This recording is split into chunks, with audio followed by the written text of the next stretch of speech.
सुप्रभात बच्चों, हिंदी क्लास में आप सबका स्वागत है। मैं हूं आपकी हिंदी शिक्षिका मनीषा मैम। हम लोग इससे पहले के वीडियो में पढ़ चुके थे पाठ 10 लाख का घर, बाल महाभारत का पाठ 10 लाख का घर, जिसमें पढ़े थे कि किस तरह दुर्योधन जो था वो पांडवों से ईर्ष्या करता था, जलते रहता था कि कैसे हम इन लोग को अपने रास्ता से हटाएं। और वो अपने पिता धृतराष्ट्र को भी बहुत बोलते रहता था, सब अपने दोस्तों को मिलाकर उससे समझाते रहता था, पांडवों के खिलाफ भड़काते रहता था। ठीक है, तो आखिर में धृतराष्ट्र अपने बेटा दुर्योधन का साथ दिए और उनको वर्णावत भेजते हैं। वहाँ सुंदर उन्हें कहते हैं पांडवों से कि वर्णावत में बहुत सुंदर मेला लगा हुआ है, तो वो लोग खुद जाने के लिए तैयार हो जाते हैं। और दुर्योधन फिर एक योजना बनाता है कि वहाँ एक ऐसा घर बनाओ जो आग बहुत जल्दी पकड़ सके, घी से, मोम से। ठीक है, तो ऐसा घर बनाया जाता है उन लोग को रोकने के लिए, और रात में जब वो सोए रहेंगे तो तुरंत आग लगा दिया जाएगा। इस तरह की योजना दुर्योधन बनाता है। ठीक है, उससे आगे के पाठ हम आज पढ़ेंगे पांडवों की रक्षा। तो जब पांडवों को वो मारने का प्लान बनाता है, योजना बनाता है, तो फिर पांडवों की रक्षा कैसे होता है, चलिए हम इस पाठ में पढ़ते हैं। ओके, आप लोग ध्यान से सुनिएगा। पांचों पांडव माता कुंती के साथ वर्णावत के लिए चल पड़े। उनके हस्तिनापुर छोड़कर वर्णावत जाने की खबर पाकर नगर के लोग उनके साथ हो लिए।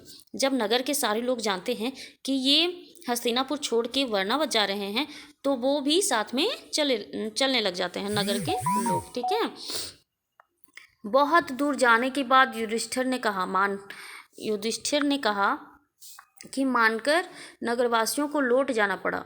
मतलब बहुत युधिष्ठिर उनको बोलता है कि नहीं, आप लोग हमारे साथ नहीं जाइए। तो नगर के लोग सारे मान जाते हैं और वे लोग वापस नगरवासी लौट आते हैं। ठीक है, दुर्योधन के षड्यंत्र और उससे बचने का उपाय विदुर ने युधिष्ठिर को इस तरह गूढ़ भाषा में सिखा दिया था कि जिससे दूसरे लोग समझ ना सके। दुर्योधन के षड्यंत्र और उससे बचने का उपाय विदुर जो था वो युधिष्ठिर को इस तरह से सिखा दिया था कि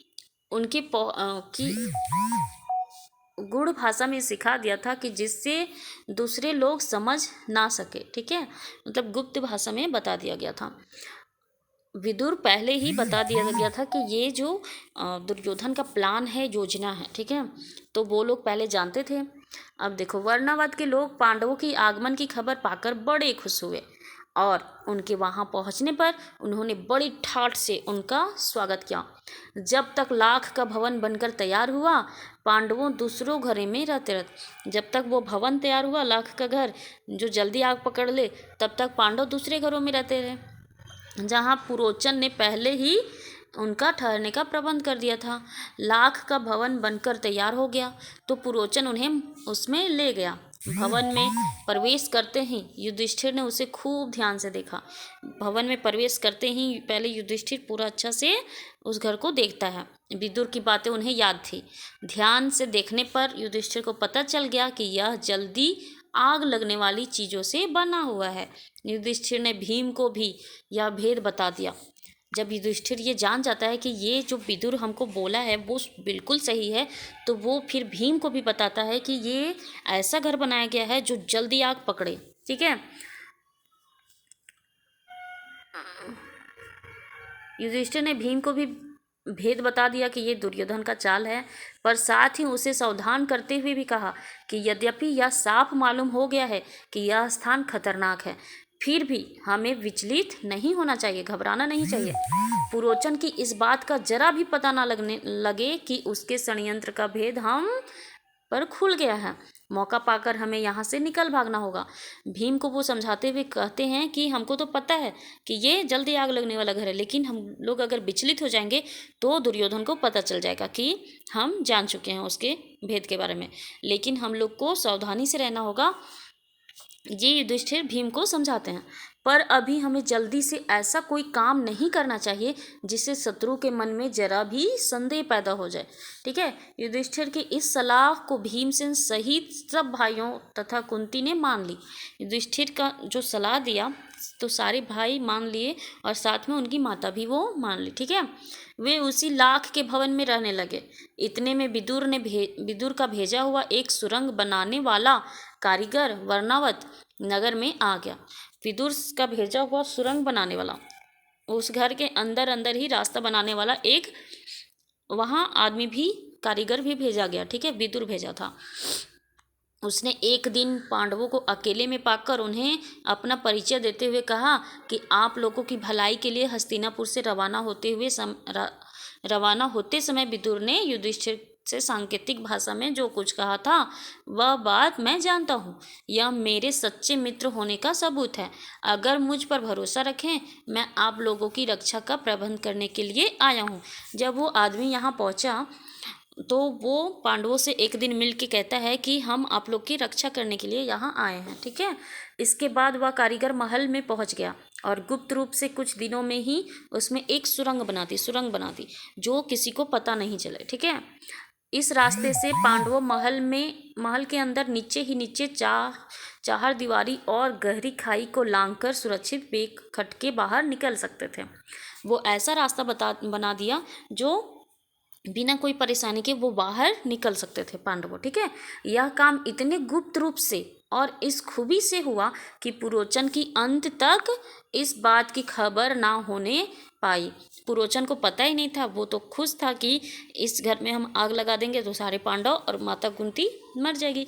लेकिन विदुर एक ऐसा कारीगर को भेजता है जो एक सुरंग बना देता है महल के अंदर ही, घर के अंदर ही, और उससे पांडव सुरक्षित बाहर निकल जाते हैं। ठीक है, और पुरोचन को पता भी नहीं चलता। देखिए क्या होता। इस कारण पांडवों को भी सारी रात हथियार लेकर चौकन्ने रहना पड़ता था। वो जब तक सुरंग बना तब तक पांडव भी हमेशा चौकन्ना रहते थे। एक दिन पुरोचन ने सोचा कि अब पांडवों का काम तमाम करने का समय आ गया है। समझदार युधिष्ठिर उसके रंग ढंग को ताड़ लिए, मतलब भाप जाते हैं कि ये क्या सोच रहा है। वह क्या सोच रहा है। युधिष्ठिर की सलाह से माता कुंती ने उसी रात एक बड़े भोज का प्रबंध किया।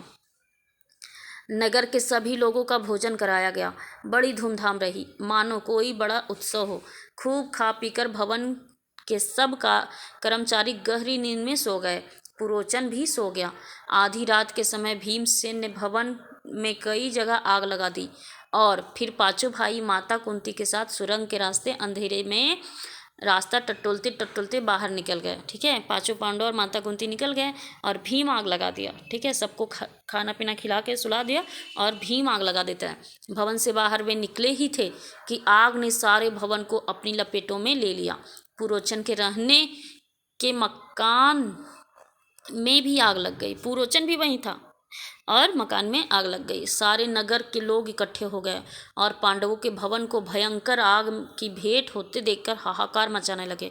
कौरवों के अत्याचार से जनता क्षुब्ध हो उठी। बहुत गुस्सा हो जाते हैं कि ये कौरवों का अत्याचार है और तरह तरह से कौरवों की निंदा करने लगे। लोग क्रोध में अनाप शनाप बकने लगे, हाय तौबा मचाने लगे और उनके देखते देखते सारा भवन जलकर राख हो गया। वो उसी चीज़ से बनाया ही गया था कि तुरंत आग की लपेट में वो जल के राख हो जाए। पुरोचन का मकान और स्वयं पुरोचन भी आग की भेंट हो गया। पुरोचन ही बनाया था, स्वयं पुरोचन भी उसमें मारा गया। ठीक है, वर्णावत के लोगों ने तुरंत ही हस्तिनापुर में खबर पहुंचा दी कि पांडव जिस भवन में ठहराए गए हैं वह जलकर राख हो गया। तुरंत हस्तिनापुर भी ये खबर पहुंच गया। ठीक है, और भवन में कोई भी जाता नहीं बचा, मतलब भवन में जो भी था कोई भी बचा नहीं। धृतराष्ट्र उनके बेटे ने पांडवों की मृत्यु पर शोक मनाया। वे गंगा किनारे गए और पांडवों तथा कुंती को जलांजलि दी। ठीक है, फिर सब मिलकर बड़े जोर जोर से रोने और विलाप करते हुए घर लौटे। वे लोग सोचे कि पांडव कुंती सहित मारे गए, परंतु दार्शनिक विदुर ने शोक को मन में ही दबा लिया। विदुर को सब पता था, लेकिन वो मन में ही दबा लिया। ठीक है, अधिक शोक प्रदर्शन ना किया।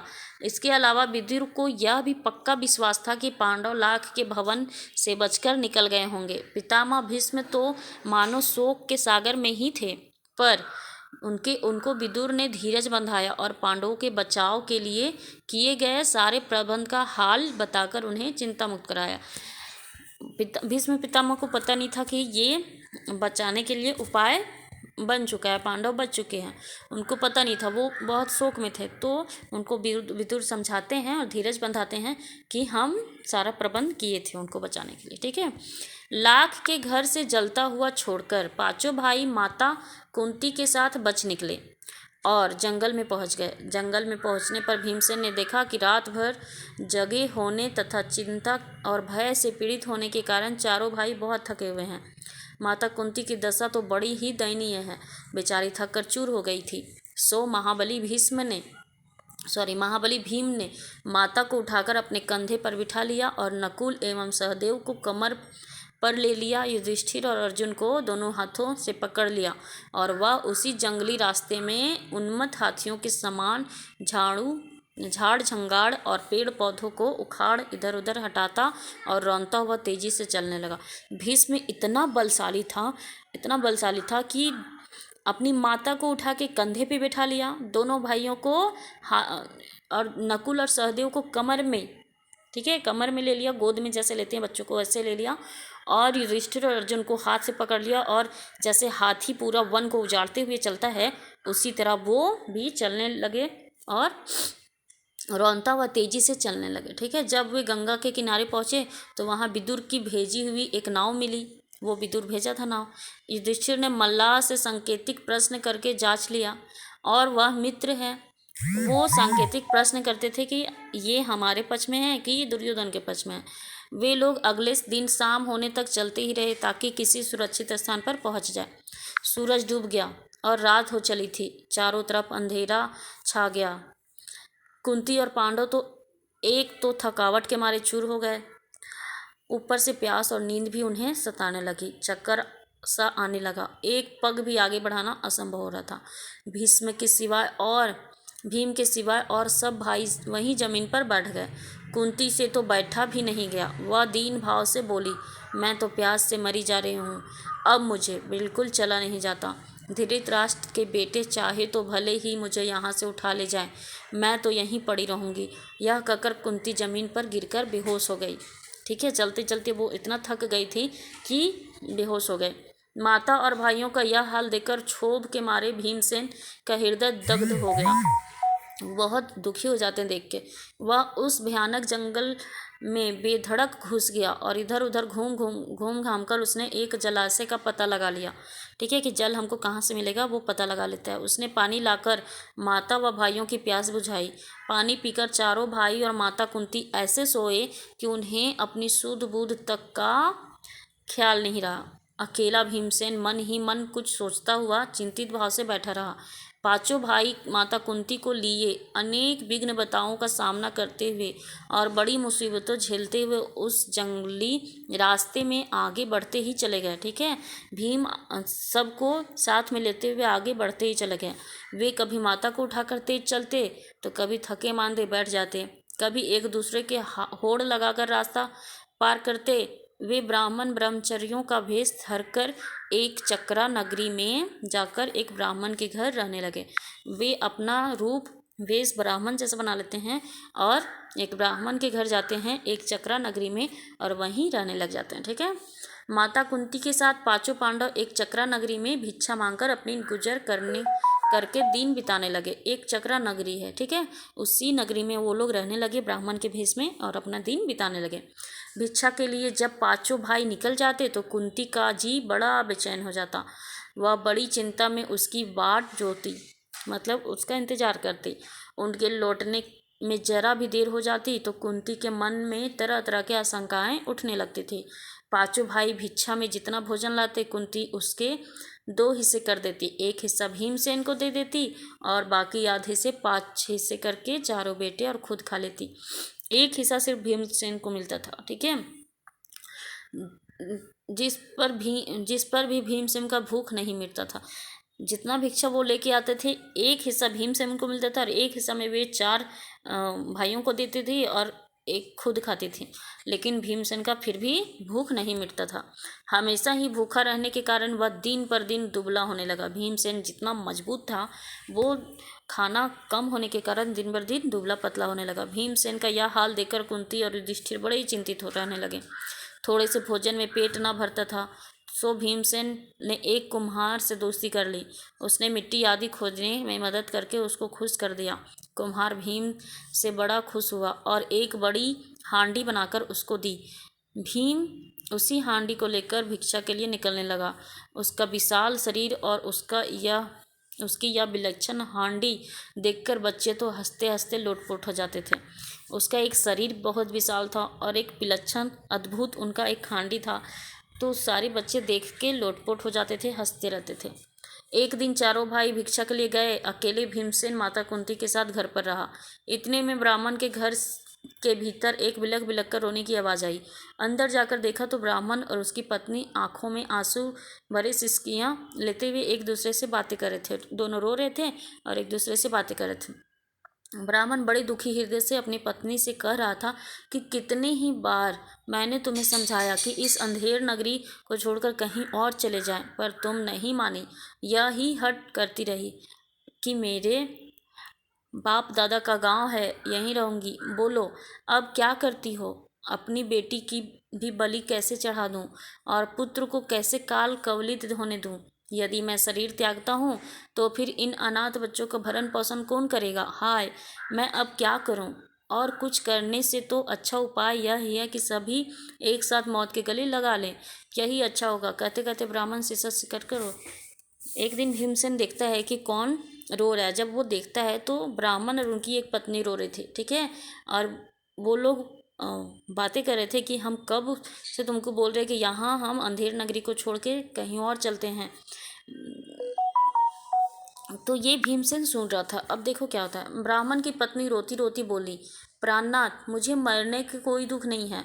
मुझे मृत्यु के बाद आप चाहे तो दूसरी पत्नी ला सकते हैं। अब मुझे प्रसन्नतापूर्वक आज्ञा दे ताकि मैं राक्षस का भोजन बनूं। एक राक्षस था जो हर दिन कोई ना कोई इंसान को भोजन रूपी वो खाता था, ठीक है। इसी कारण वो लोग रो रहे थे। पत्नी का ये व्यथा भरी बातें सुनकर ब्राह्मण से ना रहा गया। वह बोला, प्रिय, मुझसे बड़ा दुरात्मा और पापी कौन होगा जो तुम्हें राक्षस के बलि चढ़ा दे और खुद जीवित रहे?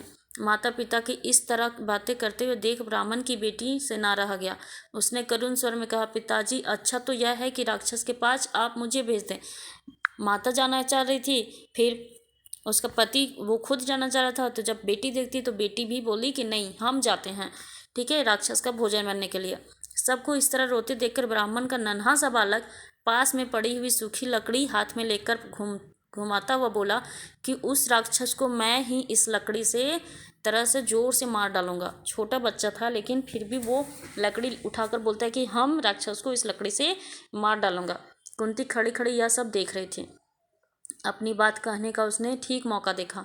वह बोली, हे ब्राह्मण, क्या आप कृपा करके मुझे बता सकते हैं कि आप लोगों को इस असमय दुख का क्या कारण है?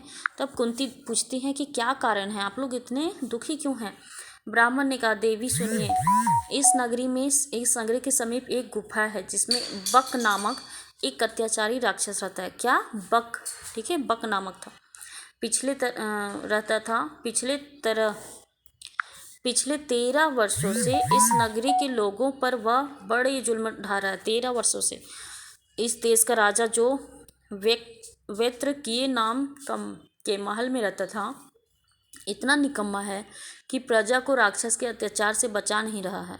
इससे घबराकर नगर के लोगों ने मिलकर उससे बड़ी अनुनय विनय की कि कोई ना कोई नियम बना ले। बकासुर ने लोगों की यह बात मान ली और तब से इस समझौते के अनुसार यह नियम बना हुआ कि लोग बारी बारी से एक एक आदमी और खाने की चीज़ें हर सप्ताह उसे पहुंचा दिया करते हैं। इस सप्ताह में उस राक्षस के खाने के लिए आदमी और भोजन भेजने की हमारी बारी है। अब तो मैंने यही सोचा है कि सबको साथ लेकर ही राक्षस के पास चला जाऊंगा।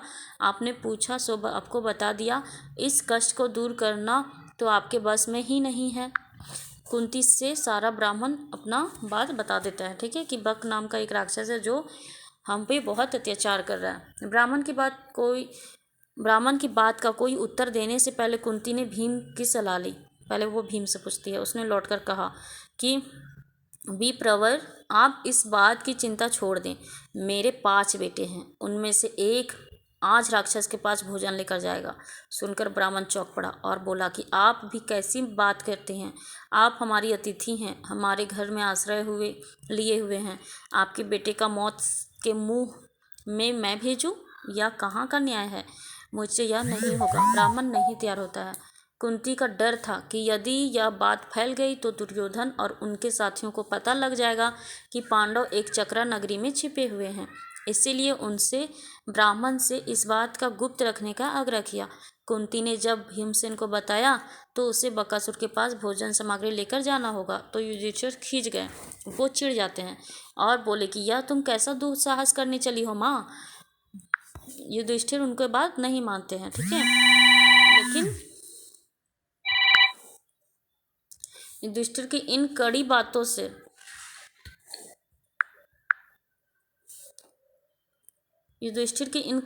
से उत्तर देते हुए कुंती बोली, बेटा युधिष्ठिर, इस ब्राह्मण के घर में हमने कई दिन आराम किए हैं। जब इन पर विपदा पड़ी है तो मनुष्य होने के नाते हमें उनका बदला चुकाना ही चाहिए।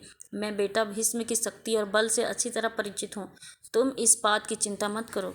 जो हमें वर्णावत से यहाँ तक उठा लाया है, जिससे हिड़िंब का वध किया, और भीम के बारे में मुझे ना तो कोई डर है और ना चिंता है। भीम ने बकासुर के पास भोजन हमारा कर्तव्य है। वो भीम को भेजती है बकासुर के पास कि तुम ही भोजन लेके जाओगे, और मुझे विश्वास है कि भीम उसे मार कर ही आएगा। इसके बाद नियम के अनुसार नगर के लोग खाने पीने की चीज़ें गाड़ी में रख कर ले आए। भीमसेन उछलकर गाड़ी में बैठ गया। शहर के लोग भी बाजे बजाते हुए एक दूर तक उसके पीछे पीछे चले। एक निश्चित स्थान पर लोग रुक गए और अकेला भीम गाड़ी दौड़ाता हुआ आगे गया, ठीक है। उधर राक्षस मारे भूख के तड़प रहा था। जब बहुत देर हो गई तो बड़ी क्रोध के साथ वह गुफा के बाहर आया। देखता क्या है कि एक मोटा सा बड़ी मनुष्य आराम से बैठा हुआ भोजन कर रहा है। यह देखकर बकासुर की आंखें क्रोध से एकदम लाल हो गई। वो गुस्सा हो जाता है। इतने में भीमसेन की भी निगाह उस पर पड़ी। उसने हंसते हुए उसका नाम लेकर पुकारा, भीमसेन। यह क्या ठिठारी देखकर राक्षस गुस्से में भर गया और तेजी से भीमसेन पर झपटा। भीमसेन ने बकासुर को अपनी ओर आते देखा तो उसने उसकी तरफ पीठ फेर ली, पीछे घूम गया, ठीक है। कुछ भी परवाह ना करके खाने में ही लगा रहा। खाली हाथों काम ना बनते देखकर राक्षस ने एक बड़ा सा पेड़ जड़ से उखाड़ दिया और भीमसेन पर दे मारा, परंतु भीमसेन ने बाएं हाथ पर उसे रोक लिया। दोनों ने भयानक मुठभेड़ हो गई। भीमसेन ने बकासुर को ठोकरे मारकर गिरा दिया और कहा कि दुष्ट राक्षस, जरा विश्राम करने तो दे। और वो उसी पर बैठ जाता है और विश्राम करने लग जाता है, ठीक है। थोड़ी देर सुस्ता कर भीम ने फिर कहा, अच्छा अब उठो। बकासुर उठकर भीम के साथ लड़ने लगा। भीमसेन ने उसकी ठोकरें लगाकर फिर से गिरा दिया। इस तरह बार बार पछाड़ खाने पर भी राक्षस उठकर भीड़ जाता था। आखिर में भीम ने उसके मुंह के बल गिरा दिया और उसकी पीठ पर घुटनों से मार देकर उसकी रीढ़ तोड़ डाली। रीढ़ का जो हड्डी होता है वो तोड़ दिया। राक्षस पीड़ा के मारे चीख उठा और उसके प्राण पखेरु उड़ गया। राक्षस मारा जाता है। भीमसेन उसकी लाश को घसीट लाया और उससे नगर में के फाटक पर जाकर पटक दिया। फिर उसने घर आकर माँ को सारा हाल बताया। फिर वो घर आता है और अपनी माँ को सारा हाल बताता है। तो इस पाठ में हम लोग पढ़े कि किस तरह वो भीम और पांचों पांडव इस नगरी में पहुंचते हैं, और फिर नगरी में जब ब्राह्मण का दुखड़ा सुनते हैं तो भीम कुंती अपने बेटे भीम को भेजती है खाना लेकर राक्षस के पास। तो भीम किस तरह राक्षस का प्राण पखेरु उड़ाता है, मतलब मारता है, ठीक है। हम लोग इस पाठ को संपन्न किए हैं। अगले वीडियो में हम लोग पाठ 12 पढ़ेंगे जिसका नाम है द्रौपदी स्वयंवर, ठीक है। तब तक धन्यवाद।